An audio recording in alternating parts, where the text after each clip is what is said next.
Hola a todos, continuamos con los temas de cirugía cardiovascular. Ahora vamos a hablar sobre la circulación extracorpórea. Soy la residente Erika Gutiérrez, residente del Servicio de Cirugía Cardiotorácica del Instituto Nacional de Cardiología Ignacio Chávez. En cuanto a los temas, vamos a hablar primeramente algo acerca de la historia, de cómo se desarrolló lo que es la bomba de circulación extracorpórea y ya luego propiamente del circuito extracorpóreo, qué componentes tiene. Acá podemos ver a dos grandes personajes. En el año 1916, MacLean, quien descubrió la heparina, y el año 1937, John Gibbon, donde utilizó por primera vez la bomba de circulación extracorpórea en gatos, y no fue hasta el año 1953 donde Gibbon utilizó exitosamente la bomba de circulación extracorpórea en humanos. El descubrimiento de la heparina, el primer anticoagulante de uso clínico, está asignado universalmente a Jake MacLean. En el año 1916 realizó tal descubrimiento siendo estudiante del segundo año de medicina en la Universidad Johns Hopkins Medical School en Baltimore, Maryland. Irónicamente, su hallazgo llegó cuando MacLean estaba investigando con extractos de hígado y corazón de perros para purificar sustancias procoagulantes. Se denomina heparina porque proviene de la palabra griega hepar, que significa hígado. John Heyshan Gibbon es denominado el padre de la circulación extracorpórea. El 6 de mayo de 1953, John Gibbon, en el hospital de la Universidad Thomas Jefferson en Filadelfia, cerró con éxito una comunicación interauricular en Cecilia Babolek, una joven de 18 años, utilizando una máquina de circulación extracorpórea desarrollada por él, en conjunto con su esposa Maylie, la que asumió las funciones de corazón y pulmón de la paciente por 26 minutos. John Gibbon dedicó su vida al desarrollo de una máquina de circulación extracorpórea que permitiera drenar la sangre venosa, retirar el anhídrido carbónico de esta para luego oxigenarla y devolverla a la circulación sanguínea de un paciente. La idea le surgió durante su residencia de cirugía en el Hospital General de Massachusetts en el año 1931, cuando tenía 28 años, luego de ver morir desesperadamente a una joven mujer por una tromboembolia pulmonar, después de una operación de Trendelenburg, efectuada como último recurso mientras la paciente agonizaba para remover el trombo de la arteria pulmonar. Gibbon describió esta amarga experiencia señalando: nosotros podríamos efectuar un bypass de la obstrucción embólica de la arteria pulmonar y realizar parte del trabajo del corazón y de los pulmones de la paciente fuera de su cuerpo. 22 años después, y luego de un persistente e imaginativo trabajo de investigación, John Gibbon logró esto.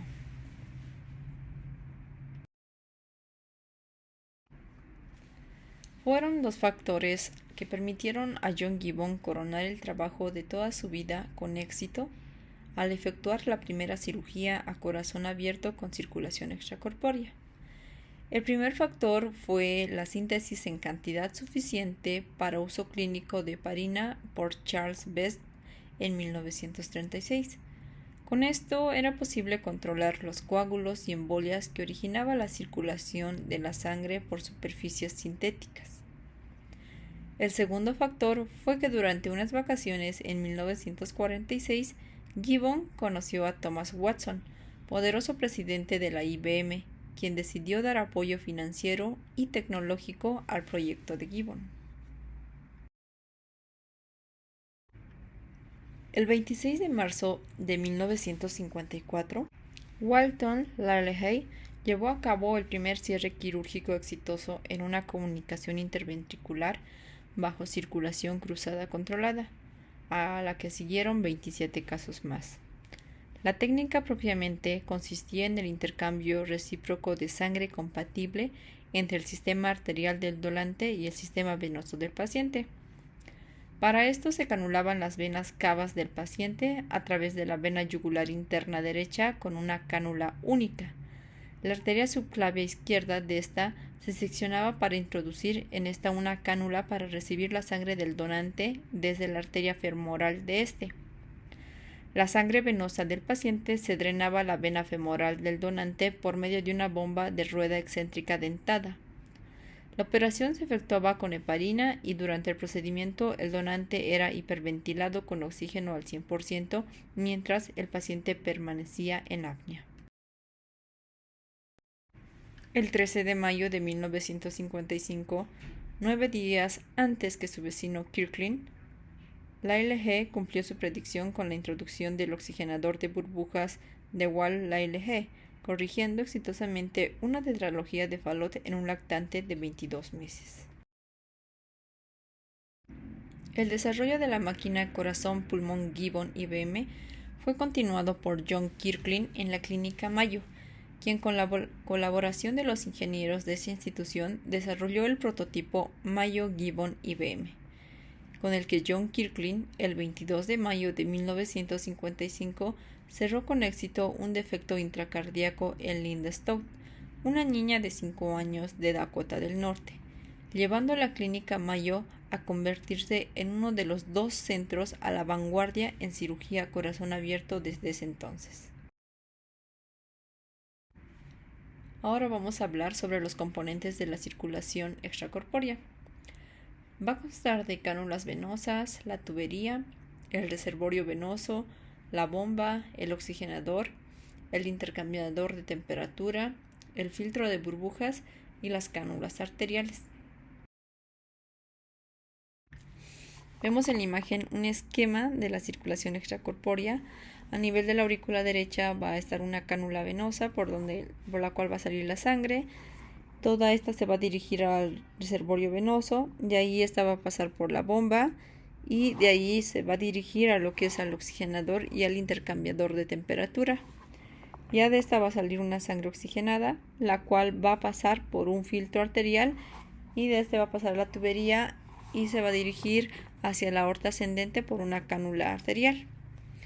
También podemos ver los aspiradores de cardiotomía y el aspirador de terceras cavidades, que es el vent, que estos van a pasar por los rodillos y posteriormente van a ir hacia un filtro. Ya que la sangre pasa por este filtro, se va a redirigir nuevamente al reservorio venoso y va a pasar por todo el proceso que ya mencionamos. Acá podemos observar el resumen de lo que es la circulación extracorpórea, todos los pasos que van a seguir. Vamos a ver la cánula venosa, va a salir la sangre, se va a ir al reservorio venoso, del reservorio venoso va a ir por la bomba y de la bomba va a pasar por el oxigenador y el intercambiador de temperatura. Ya esta sangre oxigenada va a pasar por el filtro y del filtro va a ir a la tubería y ya posteriormente va a llegar por la cánula arterial a la aorta ascendente. Las cánulas venosas. La cánula venosa está confeccionada con una capa superpuesta de resina plástica transparente y flexible a base de cloruro de polivinilo. La punta puede tener forma recta o angulada con una o 2 etapas de drenaje, mientras que el cuerpo presenta un formato cilíndrico u oval y es reforzado por un hilo de acero inoxidable en formato helicoidal, antidobras, posicionado entre las capas plásticas sin contacto con la sangre. Esto nos ayuda a que la cánula tenga una mejor estabilidad y evite que se doble. En una cánula Pacífico, la punta es de metal y tiene forma de bisel con un orificio lateral. En la imagen A podemos observar a nivel del atrio derecho una cánula venosa de 2 etapas y en la imagen B, en la parte superior, una cánula Pacífico que va a estar a nivel de la vena cava superior y una cánula recta en la parte inferior para la vena cava inferior. La sangre venosa va a drenar por gravedad al reservorio venoso por medio de una de estas cánulas venosas. El retorno venoso debe recibir especial atención, pues la presión de la vena cava inferior cae hasta 0 al inicio de la circulación extracorpórea, pero si cae por debajo de 0, la vena se colapsa y el corazón genera resistencia. Y además que el retorno venoso disminuye de manera importante.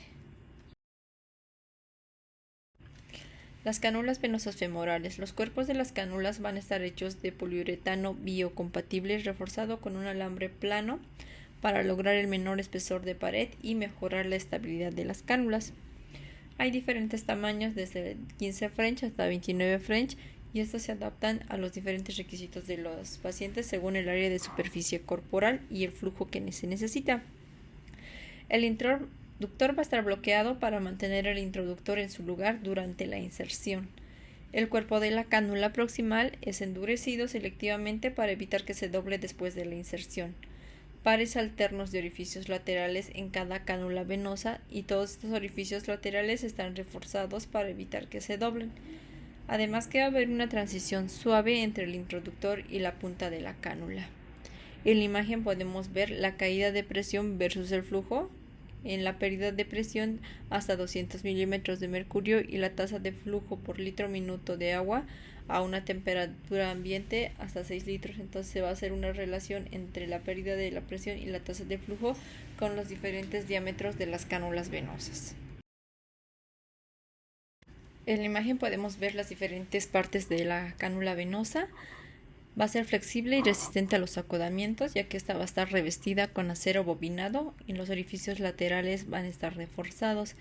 Va a tener una banda de posicionamiento que indica que todos los orificios laterales están insertados a una profundidad mínima dentro del vaso sanguíneo. Va a ser de fácil inserción y extracción. Va a tener los orificios laterales suavizados. Un drenaje eficiente. Va a constar de 6 orificios laterales grandes en la punta. Y va a tener una transición uniforme porque va a tener un diseño de punta cónica. Además que va a tener un seguimiento eficiente. El introductor va a tener una punta cónica alargada que facilita la colocación de esta cánula. En la canulación femoral a veces es menos efectiva que la canulación a nivel central por el diámetro de las cánulas. Puede elevar la presión del atrio derecho y disminuir el retorno venoso. La tubería. El material es cloruro de polivinilo, que se compone de cadenas de polímero con los enlaces polares de carbón-cloruro. Esto brinda una considerable atracción molecular que explica lo fuerte del PVC y lo flexible. Con el frío de la hipotermia y la compresión de la bomba, este material puede desprender micropartículas de la pared interna de la tubería. También la tubería puede estar hecha de silicón. Esta produce menos hemólisis cuando la bomba se ocluye totalmente, pero puede desprender más partículas que el PVC. Las características de la tubería deben ser que sea resistente, flexible, inerte, no tóxica, suave y transparente.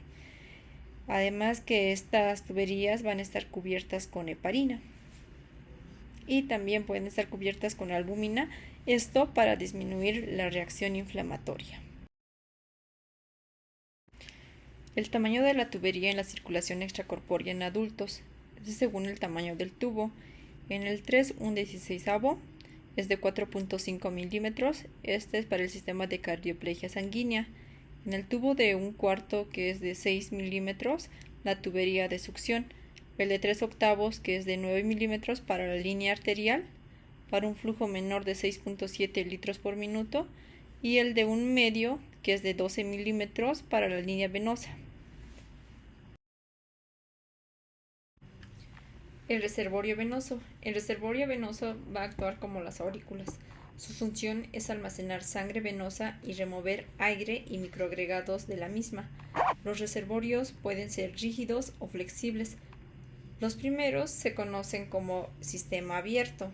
Son de material duro y transparente. Tienen mallas integradas de filtración diversa, con una porosidad de entre 100 a 200 micras. Estas van a estar recubiertas por una capa de antiespumante y su capacidad va de entre 1 a 4.5 litros. El reservorio flexible, conocido también como sistema cerrado, es una bolsa de polivinil clorhidro que tiene una malla, una porosidad de entre 100 a 200 micras y esta está recubierta con una capa de antiespumante.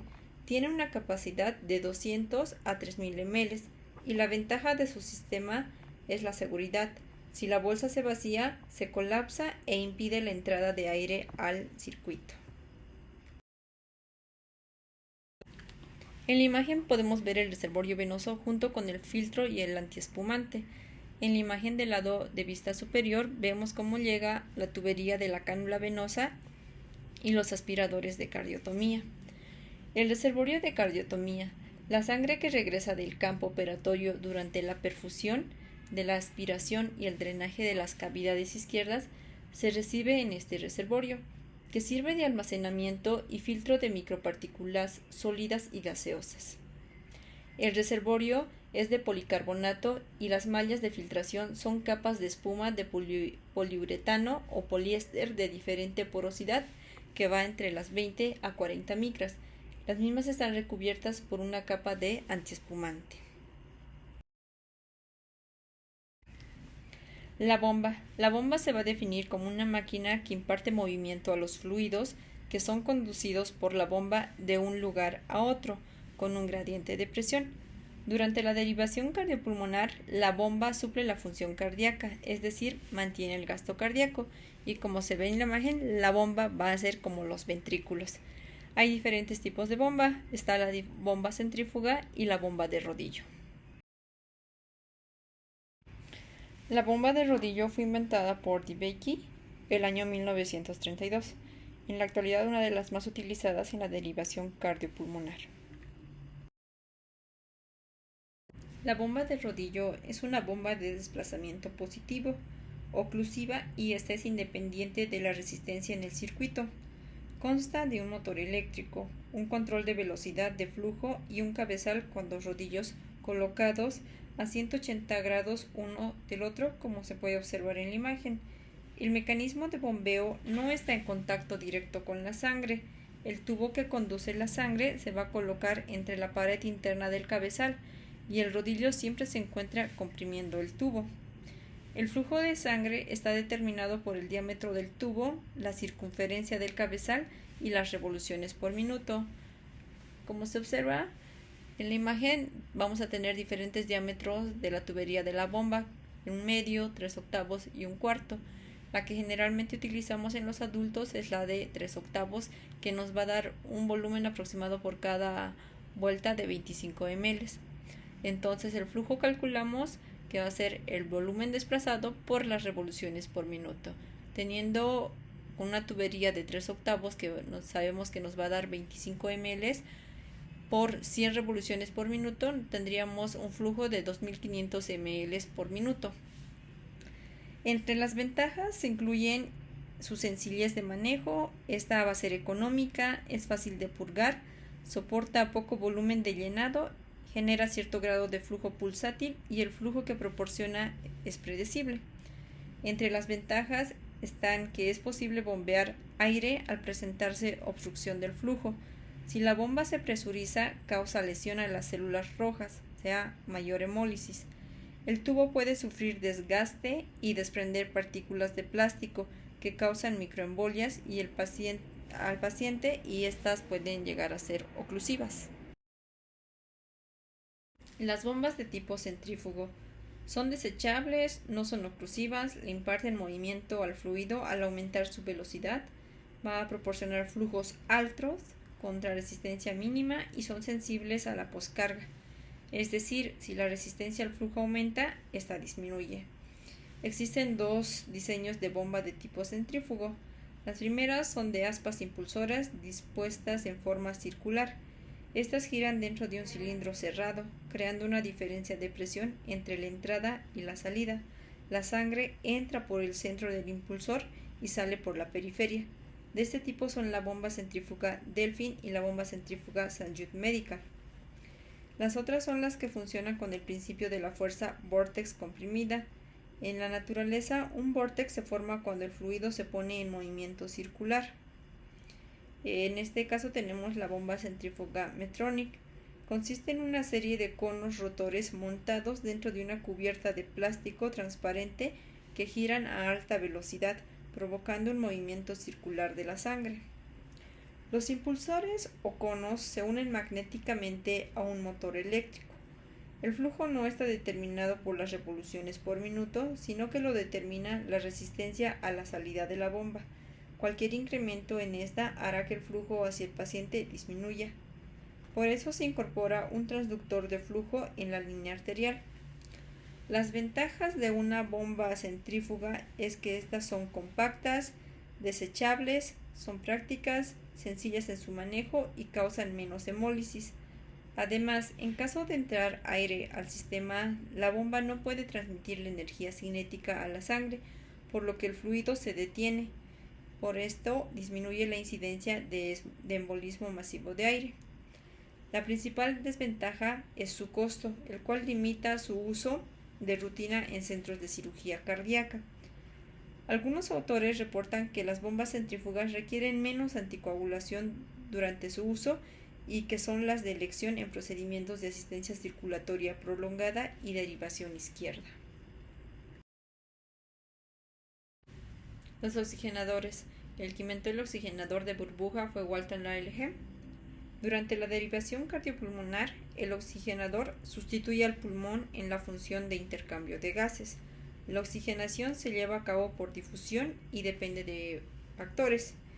El espesor de la capa de sangre, que se pone en contacto con la burbuja, la pantalla y el disco o la membrana. El tiempo que la sangre se expone al oxígeno, la presión parcial de oxígeno. Existen dos tipos de oxigenadores: de interfase directa gas-sangre, que es el oxigenador de burbuja y película, y el sin interfase gas-sangre, que es el oxigenador de membrana. El oxigenador de burbuja consta de 3 secciones. Primero está la cámara de burbujeo. En esa sección, la sangre venosa se mezcla con el oxígeno, que se introduce a través de un distribuidor de gas con perforaciones múltiples que forman una columna de burbujas de oxígeno. Una película de sangre se deposita en cada esfera de gas y por gradiente de presión se hace el intercambio de gas. La oxigenación depende del espesor de la capa de sangre, la cual mide de 0.1 a 0.3 milímetros. Con un espesor como este se requiere una turbulencia ligera para que el oxigenador sea eficaz.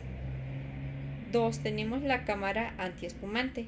La sangre oxigenada y en forma de espuma llega a esta sección del oxigenador, en la cual son removidas las burbujas.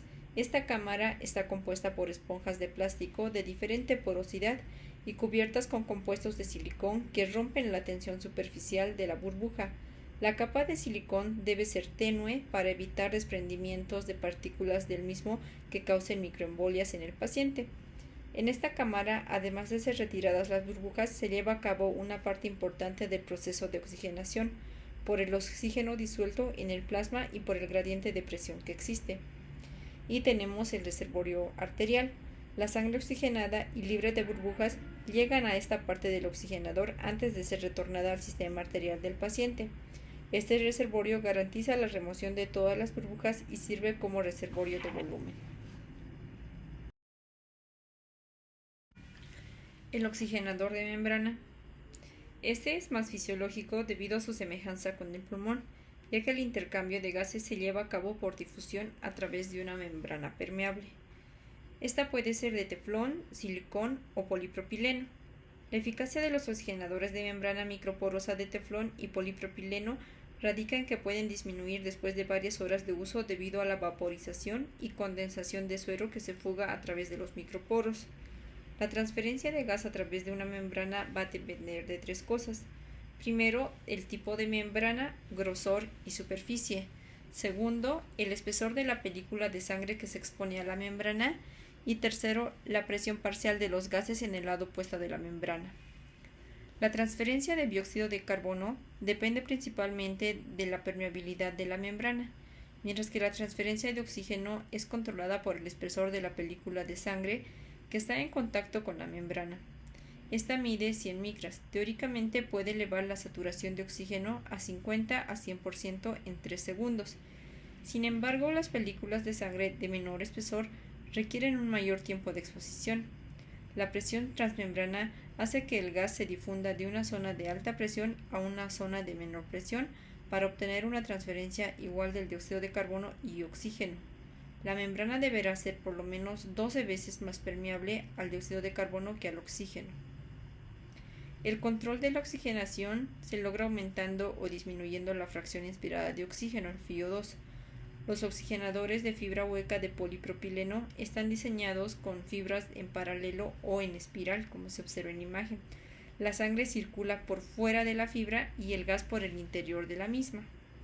La principal ventaja del oxigenador de membrana es que causa menos hemólisis. Las características de un oxigenador ideal es que el oxígeno de sangre venosa debe ser por lo menos 5 litros por minuto con una saturación óptima, un barrido apropiado del dióxido de carbono, trauma mínimo a los elementos de la sangre y debe minimizar la desnaturalización de las proteínas. El flujómetro de gases o blender, su nombre deriva del inglés blend, que significa mezclar. Es el instrumento que permite administrar un flujo de gas fresco, la mezcla de aire y oxígeno, a un volumen determinado y a una concentración de oxígeno entre el 21 al 100%. Para aumentar la presión arterial de oxígeno, se debe aumentar la concentración de oxígeno entregada por el blender, que va a ser el porcentaje de oxígeno. Y para disminuir la presión arterial del CO2, se debe aumentar el flujo de gas fresco, permitiendo mayor eliminación de CO2 por barrido desde el oxigenador. Al inicio de la perfusión, se programa los flujos de gas a 2.4 litros por minuto y a una concentración de oxígeno del 60%. Se puede realizar ajustes posteriores según los gases arteriales sean tomados en la gasometría. El intercambiador de temperatura. Todos los oxigenadores tienen integrado el intercambiador de temperatura para aumentar o disminuir la temperatura del paciente. La temperatura puede ser modificada de acuerdo con el procedimiento quirúrgico. Entre otros beneficios, se obtiene una mejor protección miocárdica y condiciones óptimas de operaciones para el paciente. El intercambiador de temperatura está formado con compartimentos separados donde circula la sangre por un lado y el agua por el otro, como se observa en la imagen. La superficie de contacto es la que permite el intercambio térmico entre los dos fluidos. Puede ser de aluminio anodizado, acero inoxidable o plástico de diversos diseños, que pueden ser tubulares o en espiral. En la imagen podemos ver la otra parte del intercambiador de temperatura, donde en esta máquina se va a calentar o enfriar el agua. Vamos a tener diferentes grados de hipotermia, y esto según la cirugía, y depende del cirujano hasta cuánto quiera bajar los grados. Tenemos hipotermia leve, moderada y profunda. La leve va a ser de 34 a 32 grados centígrados, la moderada de 28 a 32 y la profunda menos de 28 grados centígrados. El filtro arterial va a ser un dispositivo desechable indicado para el uso de la filtración de sangre en línea.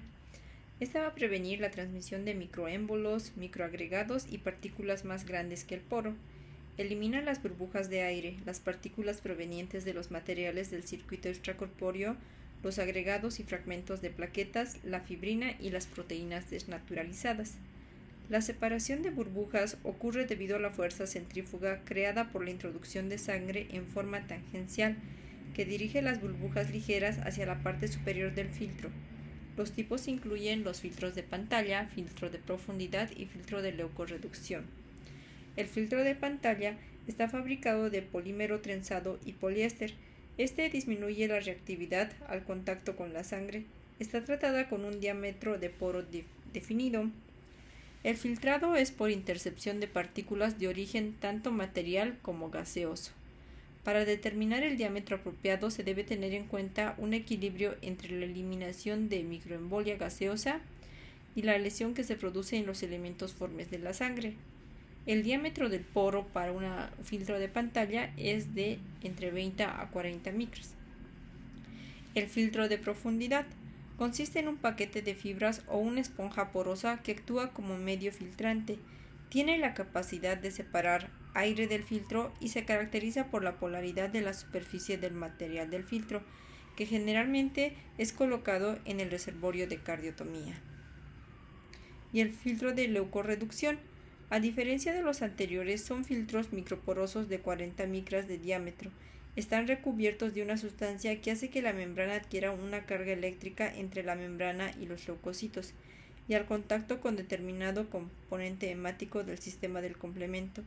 en especial con C5A, C3A, C4A, plaquetas y neutrófilos. Este filtro admite un flujo de hasta 6 litros por minuto. Están diseñados particularmente para la filtración de neutrófilos durante la circulación extracorpórea, los cuales quedan adheridos en la malla del filtro. También existe el filtro en la línea de oxígeno. Este se colocará entre el mezclador y el oxigenador para eliminar y atrapar restos de partículas que podrían estar presentes en el gas, así como las bacterias. El tamaño de poro de estos filtros es de 0.2 micras y puede soportar flujos de hasta 40 litros por minuto. Y el filtro en la línea de cardioplegia. Se han encontrado partículas contaminantes en las soluciones de cardioplegia cristaloide. Por estas partículas pueden eliminarse utilizando un filtro de pantalla cuyo diámetro de poro oscila entre 0.2 y 5 micras y el cebado es entre 20 y 50 ml. Si se utiliza cardioplegia hemática, la proporción de cristaloide utilizado deberá ser filtrado antes de mezclarse con la sangre. Las cánulas arteriales. Existen diferentes diseños para canular la aorta o la arteria femoral y también otros sitios como la subclavia y la axilar. Hay cánulas rectas o anguladas con un anillo en la punta que limita el segmento que se introduce en la aorta. La cánula arterial es la parte más estrecha del circuito extracorpóreo. Los flujos altos a través de una cánula de pequeño calibre producen gradientes de presión altos, gran velocidad de flujo, turbulencia y cavitación, por lo que es importante conocer el gradiente de presión de la cánula al aumentar el flujo sanguíneo. Las cánulas con la punta de metal o plástico rígido proporcionan el mayor diámetro interno, ya que los gradientes de presión mayores a 100 milímetros de mercurio se asocian a hemólisis excesiva y desnaturalización de las proteínas. El flujo en jet que se produce cuando la cánula es de diámetro pequeño puede dañar la pared de la aorta, desprender placas ateromatosas o causar disección de la misma. La selección de la cánula está en función del flujo calculado con un gradiente menos de 100 milímetros de mercurio.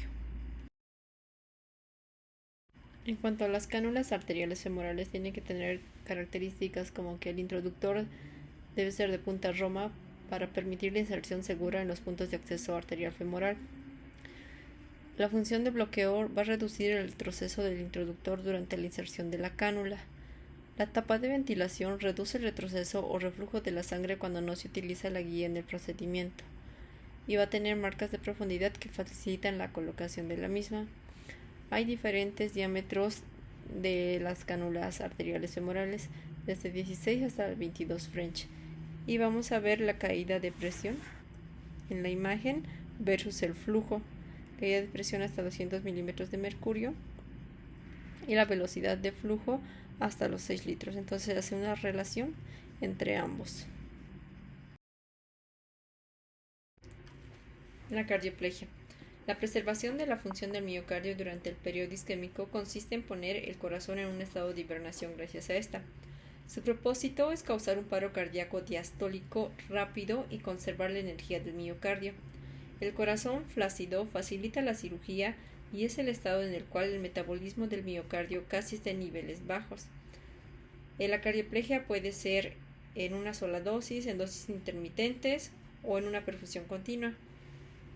Puede ser administrada por vía anterógrada a nivel de la raíz de la aorta o directamente en los ostium coronarios, o puede ser por vía retrógrada en el seno coronario.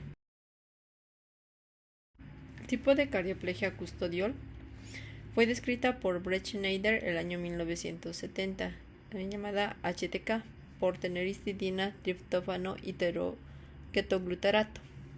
Se considera atractiva en la cirugía cardíaca y para preservación de órganos en trasplante, tanto cardíaco como renal, ya que se administra como única dosis ofreciendo una protección miocárdica durante un periodo de hasta 3 horas, permitiendo la realización de procedimientos complejos sin interrupción. Fue clasificada como una cardioplegia cristaloide e intracelular debido a su bajo contenido en sodio y calcio. El mecanismo de actuación es diferente al de las cardioplegias extracelulares, ya que induce la parada cardíaca causando una hiperpolarización de la membrana del miocito. La cardioplegia de dosis única tipo custodial ha captado un interés creciente, sobre todo en cirugía mínimamente invasiva, ya que permite al cirujano una cómoda protección miocárdica sin necesidad de ser readministrada cada cierto intervalo. Y en la imagen podemos ver los componentes de la cardioplegia tipo custodial.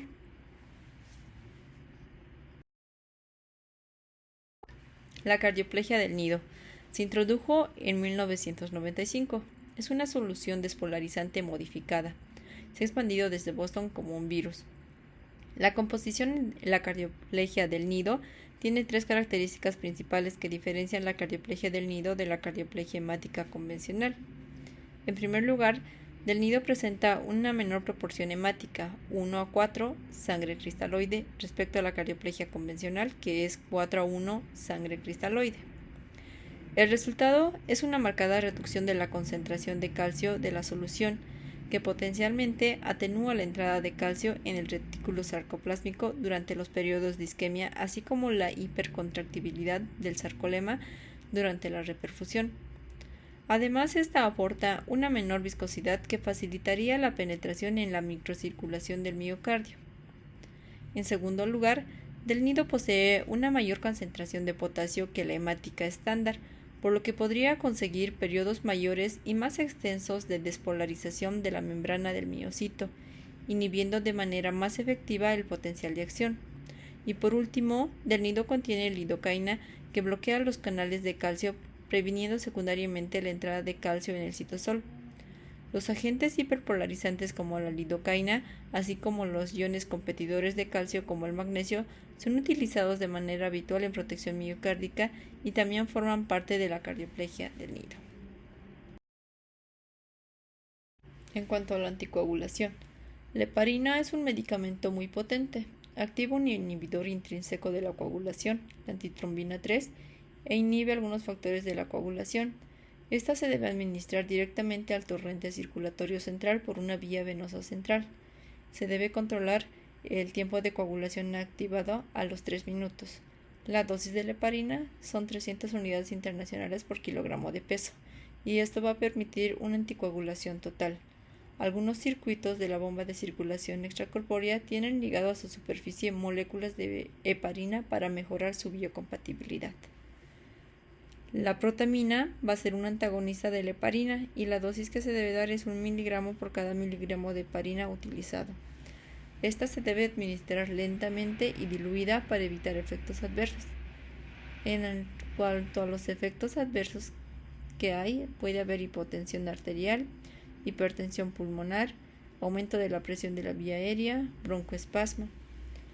¿Qué es el tiempo de coagulación activado? Va a haber una máquina que permite evaluar el efecto anticoagulante de la dosis de heparina administradas y así asegurar que no se coagulara la sangre al contacto con la superficie extraña del circuito extracorpóreo.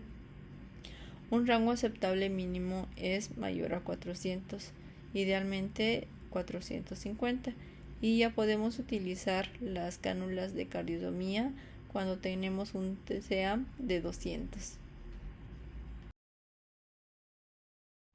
Gracias por su atención.